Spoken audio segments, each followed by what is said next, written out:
Hello，大家好，我係毛毛。咁應觀眾要求，今日過嚟掃街。今次掃嘅咧係江南西，預計咧會食6間店嘅。沿途見到啲咩好食嘅咧，都會推介俾大家。咁我哋出發掃街啦，Go！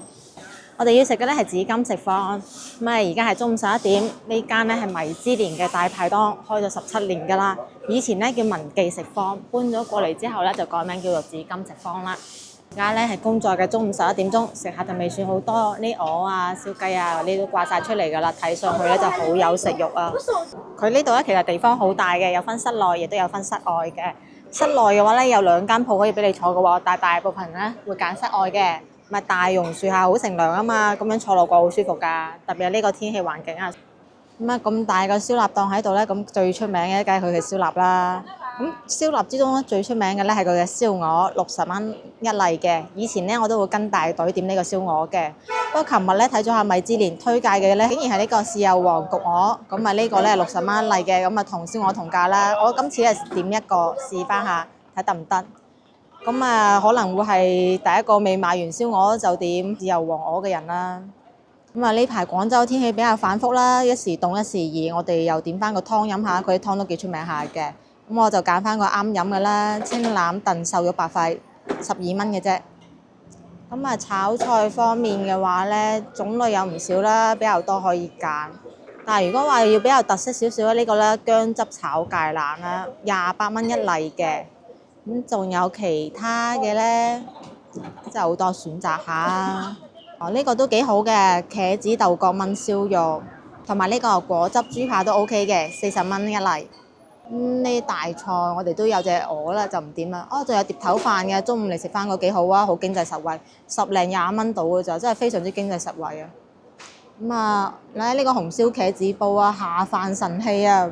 至於其他差唔多啦，我去落單先啦。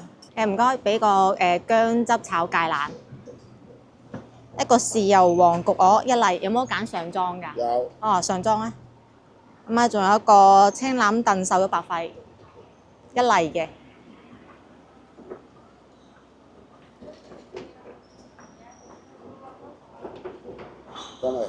夠啦，唔該。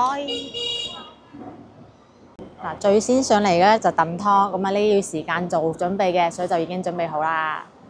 我哋要嘅咧係清橄欖瘦肉白肺，有清腩啦，有瘦肉啦，有肺啊，價格好平嘅，先至12蚊。湯色好清，但係料其實好足㗎，1/3罌都俾咗啲肉你㗎啦，聞落去就好香啦，迫不及待想飲啊！呢個湯型咧係屬於一個清肺潤喉嘅湯型啦，好適合而家呢個咁反覆嘅天氣啊！入口非常之甘甜啊，味道唔錯嘅，特別呢排喉嚨有少少唔舒服啊，飲翻啖就最啱㗎啦。不過如果可以燉嘅時間再長一啲咧，就更加完美啦。可惜啊，呢間店咁旺啊，估計都好難有機會燉得夠時辰啦。豉油皇焗鵝上到嚟啦，睇上去都唔肥嘅喎，選材又真係 OK 喎，賣相可以，聞起身咧仲有少少豉油嘅糖香味添，睇下咪真係咁值得推薦先。口感咧有啲似碌鵝嘅，非常之入味，肉質同埋個味道都 OK 啦，比較適合撈飯食嘅。最後嚟嘅咧係薑汁芥蘭，淨係保留咗菜遠部分嘅啫。我賣相嚟講咧就非常之好，試翻下先。非常之甘甜，仲有少少嘅薑汁味，口感好爽口，好清甜啊！淨係炒個青菜炒得咁有水準，呢間嘢 OK 啊。不過係開咗10幾年喎。埋單啦。103。首發稅款103元。呢間咧係可以還錢付嘅，一共就食咗103蚊。而家食完已經坐滿晒人啦，特別係呢個天氣環境啊，坐室外非常之寫意啊。呢一餐咧總的嚟講，豉油皇焗鵝咧冇經過群眾嘅驗證啊，非常之一般啦。我更加推薦呢度嘅燒鵝嘅。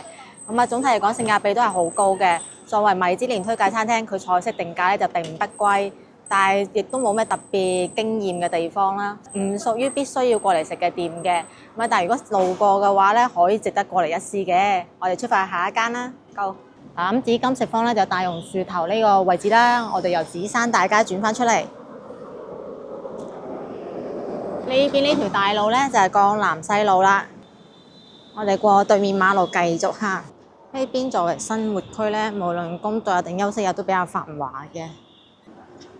咁就係因為足夠繁華啊，所以先至咁多好嘢食喺呢邊噶嘛。咁除咗可以行路面之外咧，亦都可以行地下商場。佢咧就叫做江南新地嘅。基本上咧就係連住地鐵出嚟之後咧，可以一直行到去廣百嗰度啦。成條江南西沿住都有呢個地下商場嘅。行到過嚟呢度，見到呢間新泰樂啊，連續6年嘅米芝蓮餐廳啦，40幾年嘅老字號，咁啊非常之強烈推薦你哋過嚟一試嘅。佢最好食嘅咧係佢嘅黃鱔飯同佢嘅啫黃鱔。其實佢菜式好多㗎，仲有點心可以食先。不過我就冇食過佢嘅點心啦，次次都過嚟點菜食飯多嘅。價格唔算貴，如果係啫黃鱔嘅話咧係108蚊到，黃鱔飯我記得係68蚊嘅，即係人均就唔到100啦。咁啊，創始於1983年㗎啦話。咁啊，行過咗新泰樂，佢左邊呢條細路咧叫做青葵大街，我哋轉入去。咁啊，行入呢邊咧有間好正嘅麵鋪㗎喎，係江南西嘅老字號啦。見到未咧？就黃黃地色呢個好殘舊招牌嘅新力強麵家，經過多年嘅街坊驗證啊！比較推薦嘅咧係佢嘅豬油撈麵或者係牛腩撈麵。豬油撈麵咧係16蚊嘅，牛腩撈麵咧就24蚊嘅。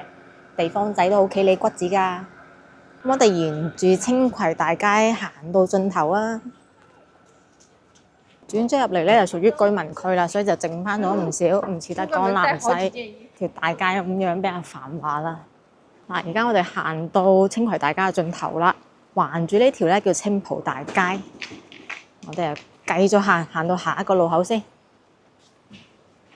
但係呢邊住宅區入邊嘅細店咧，都時不時會撞到1兩間寶藏小店嘅，只可惜更新頻率有啲快嘅嚇。特別係經過疫情3年嘅洗禮咧，有時有啲唔錯嘅店咧，好可惜咁樣冇捱到落嚟。當你捱得到落嚟咧，證明佢真係實力雄厚啊，非常之值得過嚟一試嘅。嗱，如果呢度左轉出去咧，就江南西啦。不過我哋就唔出去住，我哋選擇嘅係右轉。呢度咧係青柳大街。係廣州天氣反反覆覆，今日冬天，第2日又夏天啦，好難得有個陽光明媚嘅好日子啊！咁行冇幾遠咧，就呢間啦，南興飯店，非常之值得推薦嘅一間店啊，亦都係多年嘅老字號啊。搬咗過嚟呢個位置，呢度咧係青柳大街嘅34號，唔好去錯地方喎，因為而家真係好多厲鬼㗎。之前有觀眾問過㗎啦，咁我推薦嘅咧係呢度嘅燒鵝啦，正啊，而且佢可以堂食點菜嘅。咁佢燒鵝咧係上裝60蚊嘅，下裝咧係65蚊。咁佢仲有一間係唔可以堂食嘅，主做臘味嘅店。等一陣路過嗰時咧，會帶大家過去睇一睇嘅。你喺燒鵝啱中午市咋，就已經差唔多賣晒啦，得翻冇幾多。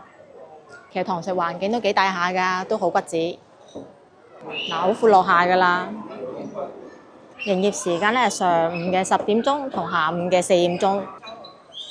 好啦，介紹完好嘢食，我哋轉翻出去江南西先。我哋沿住青柳大街行翻出去嘅。咁呢度規劃得其實幾好下㗎，全部呢路都直上直落咁樣，行喺呢度咧就唔容易蕩失路嘅。可能因為早期就作為住宅區啊，所以佢都係將啲直路分成咁樣一格格咁樣。呢度作為生活區咧，真係冇咩壓力。首先樓唔會話特別高啦，行起身比較舒服啦。但係食肆又多喎。嗱，好快咁樣，我哋就翻返嚟江南大道西呢度啦。嗱，呢邊咧就我哋啱啱嚟嗰度啦，寺山大街。我哋而家咧係重新過馬路，往呢個方向行。我哋過完馬路咧，往右手邊轉，嚟到呢個江南匯美食廣場呢度啊，有間 OK 嘅麵館嘅。呢間咧就係一記麵館啦。佢咧係番禺市橋開到市中心嘅店啦。咁佢喺番禺嗰度咧就開咗10幾年㗎啦。雲吞麵咧就 OK 啦，不過就唔係好推薦佢嘅五寶雲吞麵咯。點嗰種單一餡料嘅雲吞麵咧，性價比會高一啲。咁但係呢度嘅辣椒醬好好食㗎，可以單買辣椒醬走㗎。我覺得佢辣椒醬咧比雲吞麵好食好多㗎。咁我哋沿住江南西路繼續行啦。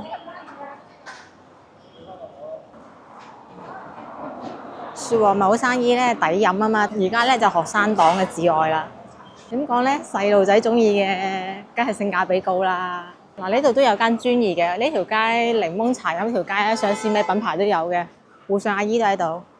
呢個十字路口呢邊咧係紫金大街，但我哋就唔過去住，繼續沿住江南西路行啦。咁有嘢飲嘅揾啲小食啦。呢度有間我食開嘅小食鋪。雖然呢樣產物咧就唔屬於廣州特產，但係過咗人哋地頭咧改良過之後就好啱我哋口味嘅喎。呢間咧就係廊橋臭豆腐啦，我由佢天河店咧就開始食㗎啦。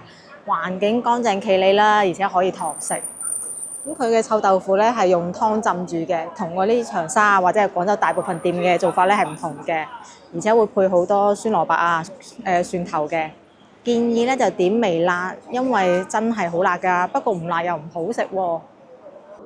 咁食起嚟咧，表面嘅話好脆啦，不過一定要趁熱食喎，因為浸耐咗之後咧就冇咁脆㗎啦。其實咧冇咩臭味㗎，辣椒醬仲好香添。咁我哋沿住江南西路繼續行啦，就喺冇幾遠，又屬於一個地方小食啦。不過其實都唔算小食咧，呢個比較正餐少少嘅。咁佢其實好多分店嘅，只不過呢邊好就腳咁啱佢有一間啫。佢咧就係酒成之螺絲粉啦，我覺得好好食㗎，值得推介。而且喺廣州嚟講咧，暫時就係有好食嘅店同埋非常之好食嘅店嘅，唔會踩坑嘅一間連鎖經營店咯，值得一試嘅。咁佢最好食嘅咧係嗰個鍋燒螺絲粉，18蚊啦，真係好飽嘅，分量足夠啊！講真，廣西真係屬於一個好適合我哋老廣去旅行嘅地方啦，伙食我覺得好好嘅，喺度食一個星期不重樣嘅，仲每餐都有驚喜嗰種咧可以。咁我哋而家又過翻對面馬路，咁喺對面馬路呢度咧就已經睇得到啦。呢間麗銀腸粉，咁佢係屬於比較老嘅一間分店啦，所以喺麗銀嘅出品入邊咧，算得上數一數二㗎啦。出品會比而家新開啲麗銀咧好9條街啦，所以呢間係值得食嘅。所以呢間咧亦都係比較旺場嘅。而家多咗好多口味喎，芝士牛肉腸、黑松露鮮蝦腸。咁離麗銀唔係好遠咧，就有一間老牌嘅西餐廳啦，綠茵閣，非常之老牌啦。但係出品而家嚟講翻咧，都係叫做不過不失啦。咁我哋繼續往前行，我哋接翻嚟後邊呢度先。呢個路口右轉咧，就係青鳳大街啦。有一間呢幾年當紅嘅小食店啦。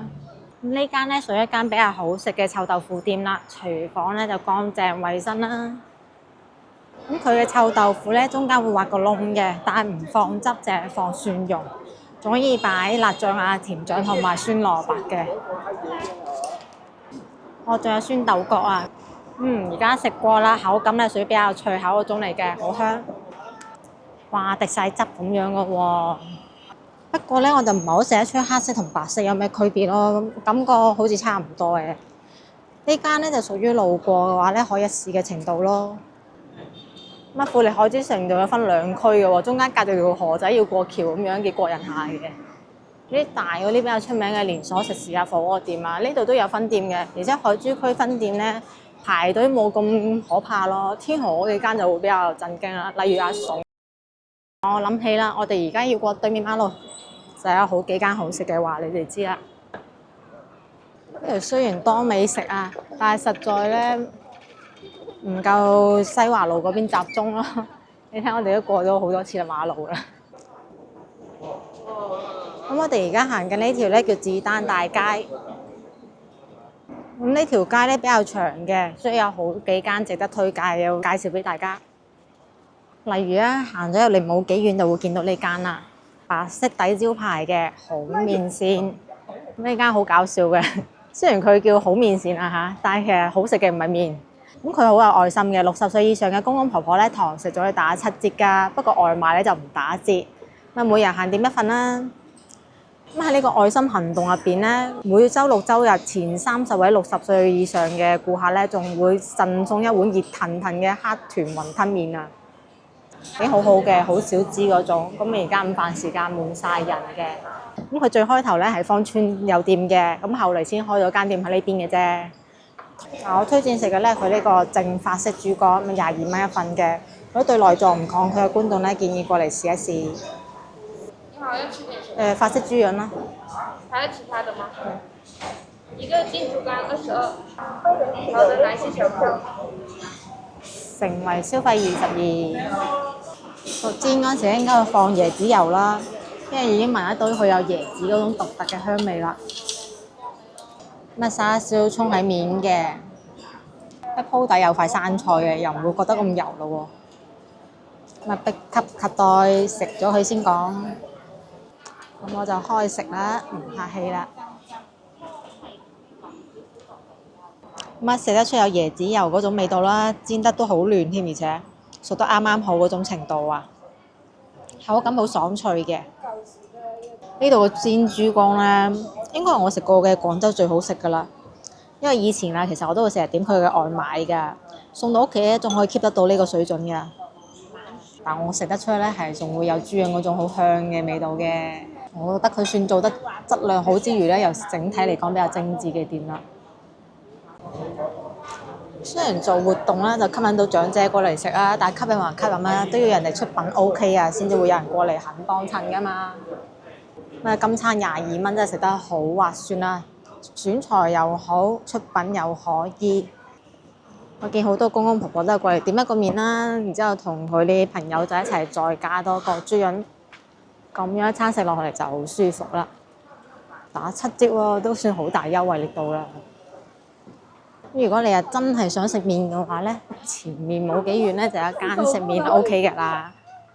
喺呢度過對面馬路啊，銀灰色招牌呢個睇唔睇到咧？個名都起得非常之粵語化啦。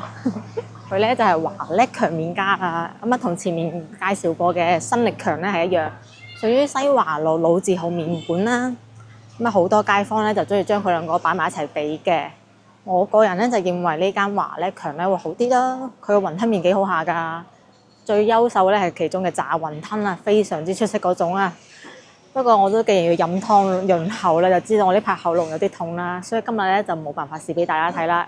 咁喺佢對面呢個路口位呢度啊，有間走鬼做乳鴿檔嘅，應該下晝4點零鐘左右先會出嚟嘅。咁啊，佢就喺華叻強對面呢條小巷口度嘅。咁我哋陣間先翻嚟補食一下，到時再拍片俾大家睇下。我哋而家去下一間先。咁啊，乳鴿咧就大概係下晝4點鐘左右出嚟出攤嘅。而家又終於見到佢出嚟啦。咁啊，而家先啱開鋪嘅啫，28蚊一隻，大把人喺度排隊買。咁佢係現場炸嘅，而且老闆咧好熱情啊，激情邀請我哋睇佢炸嘅現場啊。咁口罩初期咧就開始做㗎啦。嗰時賣18蚊啦，後期就成為咗打卡店之後咧就越嚟越貴啊！賣到咩啊？20啦、23、25、26、28啊，加到而家咧我就覺得冇咩性價比啦。因為係走鬼檔啊，就冇環境可言嘅，咁啊全部都係要踎街邊食啦。所以有興趣過嚟打卡嘅話咧，就可以買翻隻試下啦。但現場炸咧都值得試嘅，我哋又試一試水啦。而家就攞到手啦，啊真係新鮮滾熱辣啊，勁辣手啊！幫我唞一唞先。咁我哋就搣翻隻髀俾你睇下啦，係咪真係滴晒汁咁值得過嚟試？係 OK 喎，滴晒汁咁樣食落去個皮咧係真係夠脆嘅。咁啊夠晒汁啦，鴿咧都尚算新鮮，咁啊都幾好食嘅。只不過升完價之後咧，實在係冇咩性價比可言咯。咁如果話路過咧，過嚟打下卡就可以試；如果唔打卡嘅咧，就唔需要試啦。啱先咪話南興飯店，佢仲有間南興燒臘店嘅，就呢條街一直行落去，呢度係子彈大街啊嚇。江南西呢邊啲鋪位咧就大啲啦，所以啲店鋪一般嚟講咧就唔會話好似西華路嗰啲豆腐潤咁細啊，係咁已都大半個鋪位啦。行起身同埋食起身都會舒服啲嘅。呢間榕樹頭咧就話自己始於1952年㗎啦，就非常之多人食喎，而且好多都係公公婆婆啊嚇。知唔知真係咁正咧？呢間榕樹頭我都算唔知喎，芳村嘅榕樹頭咧就當年食到飯堂咁嘅樣啦。下次咧有機會安排上。如果想睇嘅話，記得留言話我知啊，提一提我啊。如果我驚佢食嘅太多啊，唔記得啊。點樣講？胃都只有一個，每日都只有3餐。南興燒臘鋪咧就喺呢度啦。啱先帶大家去睇嗰個南興飯店啦，呢間咧就係佢嘅燒臘鋪店。咁啊出品係一樣嘅，不過咧佢咧就淨係得斬料嘅啫。佢都係而家先搬過嚟嘅鋪位。咁啊江南西嘅街坊咧，肯定過嚟斬過料㗎啦，價格都係一樣嘅。睇下街坊幾幫襯先得啦，知佢出品好啦。有街坊實名認證嘅，記得唔好行錯啊嚇！因為咧，我見對面咧就有間李鬼啦，本身係南興㗎，唔知點解就去咗對面啦。之後個鋪位又俾人攞咗啦，跟住又係做燒臘嘅喎，咁啊時不時有人就當佢係堅嘢咁樣食㗎啦。呢度咧就我哋啱啱過嚟嘅南興燒臘鋪啦，轉過嚟呢度咧就係而家好火爆嘅陸續啦。咁佢係主要做夜市同埋宵夜嘅啫，就仲未開門。咁不過而家好火爆啊，出品應該都 OK 嘅。咁下晝5點鐘到夜晚凌晨12點半嘅。咁如果夜晚啊或者宵夜啊想食粥嘅話，就可以揀佢啦。咁我哋食過佢西華路店嘅係 OK 嘅，江南西呢間分店咧就冇食過。咁啊唔單止有碌粥啦，仲有另外一間我哋嘅目的地係要過對面馬路嘅。過咗對面馬路之後咧，就轉入前面呢條路仔度。咁其實呢啲咁嘅路仔咧，就唔建議大家行嘅。陣間介紹完美食之後咧，我哋再教大家行一條正規呢嘅大路啦。呢度咧係信和大街，咁啊沿住呢條大街行下啦。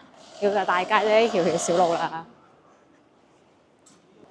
因為呢啲住宅區入邊啲小路啊，左轉右轉之後啊，我驚你都搞唔清自己去咗邊啊。所以陣間你哋都係跟我食完之後，翻去地鐵站嗰條大路啦。嗰條好行好多嘅。一邊比較老嘅街咧，都好多呢啲咁嘅高高低低啊，行兩步樓級仔咁樣嘅路㗎。因為本身係地基冇咁高㗎，好多都係新起咗之後咧先至墊翻高啊。呢啲咁嘅狀態咧，喺荔灣區芳村同埋海珠呢邊咧會比較多見到嘅，特別係芳村啊，因為正在改革中啊。呢度咧就紫來大街啦，老人活動中心嘅俗稱嘅，又係滿載嘅，都話呢啲國粹就應該大家互相搓兩搓。隔離咧就係個菜市場咯，呢度菜價肯定平啦。石榴4個半一斤，蕉咧2個半一斤，不過佢蕉靚啲啊，平嗰啲都要1蚊8一斤啊。而家咧就下晝嘅2點35分，咁我哋咧預計會食呢間嘅一間走鬼鋪食牛雜嘅，幾時開啊？慢慢嚟，慢慢嚟，過年一定休嘅。哦，星期日休，好的，肯定唔會認錯人揾錯檔啦咁就。係圍裙就肯定即係唔會換嘅，但係衫係日日換㗎嘛。好神奇咁樣，都係差唔多款嘅。金錢肚同埋麵筋嘅，哇聞都聞到好香啊！濃湯熬足火候嘅，抵佢咁受歡迎嘅。哇！真係好多料啊！個湯底好正啊，非常之香啊！可以可以。11蚊。一串麵筋。一串脆瓜蒜頭，跟住咧？一串脆瓜蒜頭同埋麵筋咯。就咁係咪？夠啦。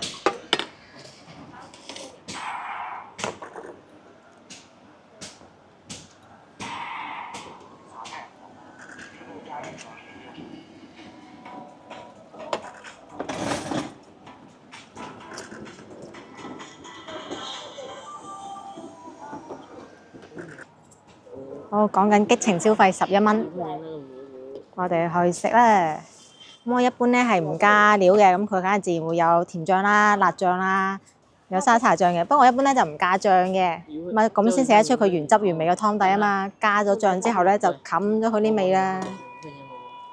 如果係靚嘅牛雜咧，唔加醬其實都已經好好食噶啦。好，我哋踎街邊啊。啱先都睇到啦，佢啲材料真係好靚啊，特別呢個金錢肚啊。係非常之厚身嗰種嚟㗎，洗得又企理喎。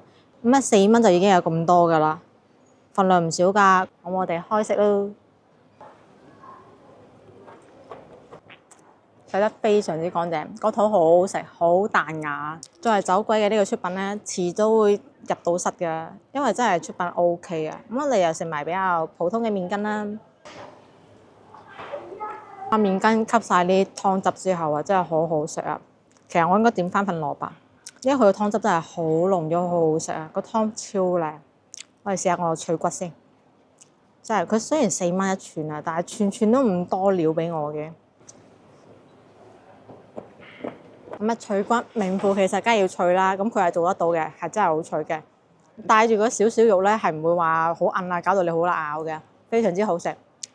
我哋係佢開檔嘅今日嘅第一個客人，咁已經呢份係完全入味嘅狀態啦，係唔需要擔心話你會唔會嚟得早啊，出品會比較差啲嘅，係冇呢個問題嘅。佢真係全程都相當之在線啊！咁啊，呢碗牛雜我哋就乾完咗啦。最好食嘅咧就係佢嘅金錢肚，因為真係非常之難得啊！走鬼牛雜檔做金錢肚喎。咁啊，整體口味咧就屬於比較濃郁嗰種啦。咁我哋而家教你哋行一下正規大路係應該點行啦。正規路徑咧反而比較短一啲嘅，只不過我今日食咗一日啦，咁啊，所以安排嘅路線咧有啲崎嶇咯，唔好跟住我行都得㗎。咁我哋沿住紫來大街呢個方向行啦，就見到前面呢個車水馬龍嘅咧就係江南大道中啦。咁啊，迎住呢條白色嘅天橋喎，非常之大個地標啦，好好認啦。咁啊，嗱呢度咧右轉。唔使上天橋㗎吓，係行天橋嘅呢個方向，我哋啱啱嘅右手邊嚟嘅。嗱，就已經清晰咁見得到啦，江南西地鐵站 D 出口，呢度係廣州地鐵2號線。咁我而家右手邊呢個咧係麗日廣場，咁佢係2樓咧有間好抵食嘅酒樓嘅寶漢酒家。每日下午嘅2點鐘到夜晚嘅9點鐘，全線點心4點8折。見到咁多人幫襯，有啲抵食啦。不過咧就限制咗，只可以食2個鐘嘅咋。請您用餐啦。即係唔可以由下晝就坐到夜晚咯。咁週末節假日咧，點心加1蚊，出品咧係算 OK 嘅，不過不失，主打一個性價比啊。喺江南西呢度飲茶嘅好選擇咯。個環境都算 OK 嘅，有落地大玻璃窗口位啦，位置唔逼仄㗎，都坐得好舒服下。1盅2件嘆個茶，係咪最地道嘅廣州生活方式咧？所以你可以選擇下晝2點鐘先出發㗎喎。咁啊，開始食。咁一如既往咧，地址等詳細資料我都會放喺視頻下方嘅視頻更多說明入邊嘅。今日視頻到此為止，中意我視頻嘅話，記得訂閱我頻道喎，點個 like 啊 ，share 一下。我哋下週見，拜拜。